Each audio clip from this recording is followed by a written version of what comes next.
jamaah sekalian dimuliakan Allah Subhanahu wa taala. Mulai di Indonesia beredar persoalan yang mengakibatkan perpecahan. Kalau kita kembali mengetahui dan mendalami isinya, ternyata hal-hal kecil sebenarnya. Perbedaan yang terjadi di tengah kita. Sedangkan perbedaan bukan baru sekarang, tapi ada dari zaman Nabi Muhammad sallallahu alaihi wasallam. Ada yang berkata dalam hal fikih wajar kalau kita beda pendapat. Ada mazhab Syafi'i, ada mazhab Maliki, ada Hambali, ada Hanafi. Dan subhanallah, dengan berbeda pandangan, saya tidak pernah baca buku Imam Maliki protes sama Imam Syafi'i. Padahal Imam Syafi'i murid sejati Imam Maliki, murid terdekat Imam Maliki, tapi tidak pernah protes. Tidak pernah Imam Maliki berkata, ini murid durhaka, habis sudah belajar bersama saya, kok dia bikin mazhab sendiri. Ya, beda pandangan.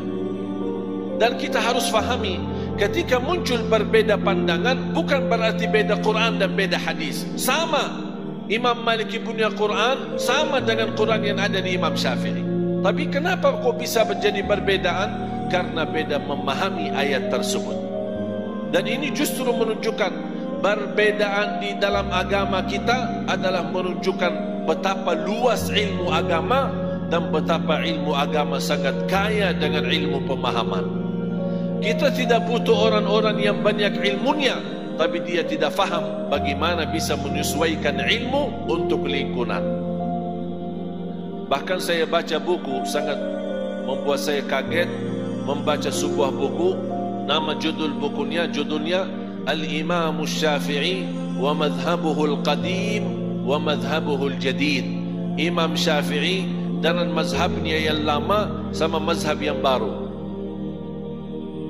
Dari judulnya saja kaget, kok tak konsisten Imam Syafi'i? So ada yang lama, ada yang baru, kok ganti-ganti? Ternyata ketika beliau hidup di Mesir, beda dengan lingkungan hidup di Irak, makanya beda pendapat. Dia bisa, saking besar ilmunya, cerdas Imam Syafi'i, dia bisa menyesuaikan agama sesuai kebutuhan masyarakat di tempat tertentu. Dan saya yakin kalau Imam Syafi'i masih hidup sampai sekarang, datang ke Indonesia, ada mazhab yang ketiga yang cocok dengan orang Indonesia. Karena Islam ini tetap secara prinsip tidak berubah, tapi secara hukum bisa berubah sesuai keadaan tertentu.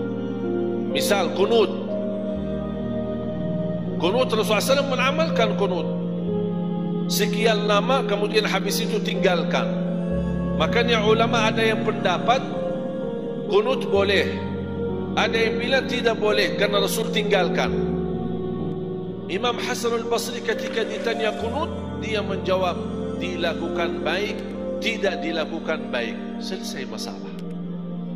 Jangan fanatik terhadap pendapat kita. Dan ingat ada satu kaidah Imam Syafi'i berkata, ra'yi sawabun yahtamilul khata' wa ra'yu ghairi khata'un yahtamilus sawab. Pendapatku benar bisa jadi salah, pendapat orang lain salah bisa jadi benar. Dan alhamdulillah kebenaran itu sesuai fitrah kita, tidak akan tersesat dari fitrah. Kalau fitrah pasti menunjukkan kepada kebenaran. Dan kita selalu di posisi ketika belajar bukan ingin tahu siapa yang benar, siapa yang salah, tapi saya ingin belajar supaya saya bisa mendekatkan diri kepada Allah Subhanahu wa ta'ala. Tapi jangan niatnya aku mau belajar supaya tahu mana yang benar, mana yang salah. Itu sudah salah niat. Anda berhak menyampaikan pendapatmu, tapi tidak berhak menyalahkan pendapat orang lain.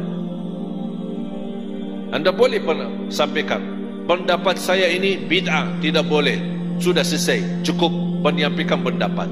Tapi tidak berhak menggantungkan bid'ah itu terhadap orang-orang yang melakukannya, seolah-olah mereka ini kalian sesat dan kalian bakal dihisab oleh Allah, kalian bakal masuk neraka. Itu bukan hakmu. Jadi anda sampaikan pendapat, ini benar, boleh, ini boleh, tidak boleh, ini sunnah, ini bid'ah. Sampaikan hanya pendapatmu, tapi jangan mengganggu perasaan orang lain. menyakiti orang lain dengan bahasa yang tidak benar. Hati-hati.